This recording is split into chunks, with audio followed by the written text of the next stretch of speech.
It is bombing and launching missiles, killing innocent people. At the same time, the entire world is witnessing the determined and brave resistance by the Ukrainian army and population.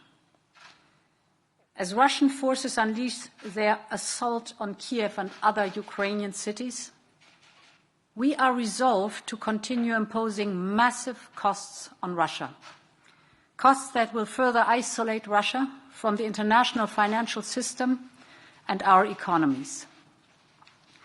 In coordination with President Biden, President Macron, Bundeskanzler Scholz and Prime Minister Draghi, as well as Prime Minister Trudeau and Prime Minister Johnson, we considered a significant tightening of our international response. The European Union and its partners are working to cripple Putin's ability to finance his war machine. I will now propose to EU leaders the following measures. First, we commit to ensuring that a certain number of Russian banks are removed from SWIFT. This will ensure that these banks are disconnected from the international financial system and harm their ability to operate globally. SWIFT is the world's dominant global interbank payment system. Cutting banks off will stop them from conducting most of their financial transactions worldwide and effectively block Russian exports and imports. Second, we will stop Putin from using his war chest. We will paralyze the assets of Russia's central bank. This will freeze its transactions, and it made it impossible for the central bank to liquidate assets. And finally, we will work to prohibit Russian oligarchs from using their financial assets on our markets. All of these measures will significantly harm Putin's ability to finance his war. And they will have an severely eroding impact on his economy. Putin embarked on a path aiming to destroy Ukraine. But what he is also doing, in fact, is destroying the future of his own country.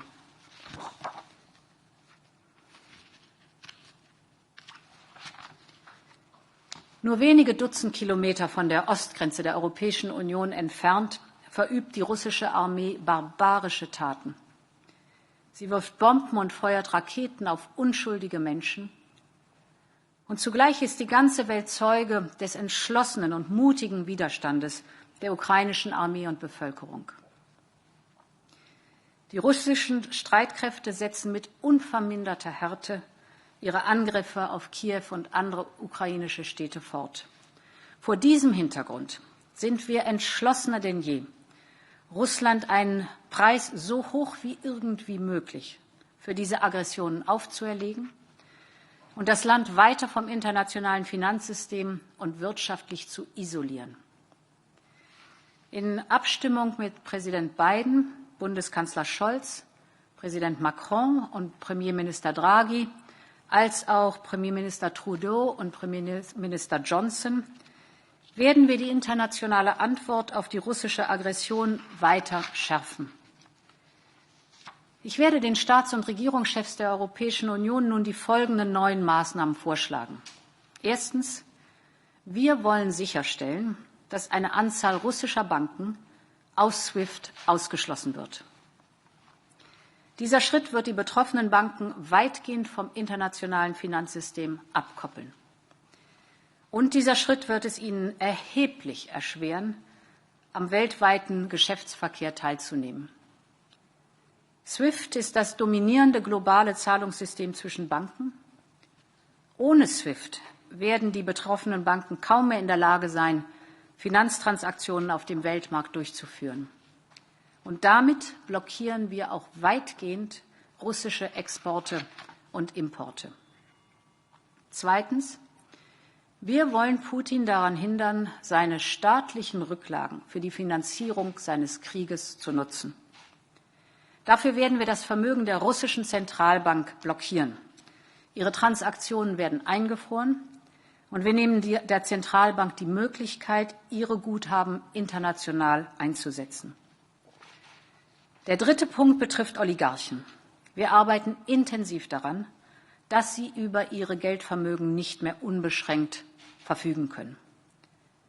Mit all diesen Maßnahmen erschweren wir es Putin, seinen Krieg gegen die Ukraine zu finanzieren, und wir höhlen die Fundamente der russischen Wirtschaft nach und nach aus.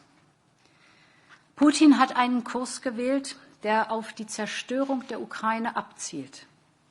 Aber damit zerstört er ebenfalls die Zukunft seines eigenen Landes.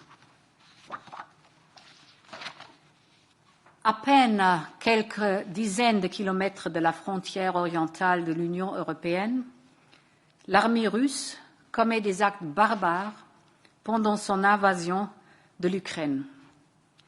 Elle bombarde et lance des missiles, tuant des personnes innocentes. Dans le même temps, le monde entier est témoin de la résistance résolue et courageuse de l'armée et population ukrainienne.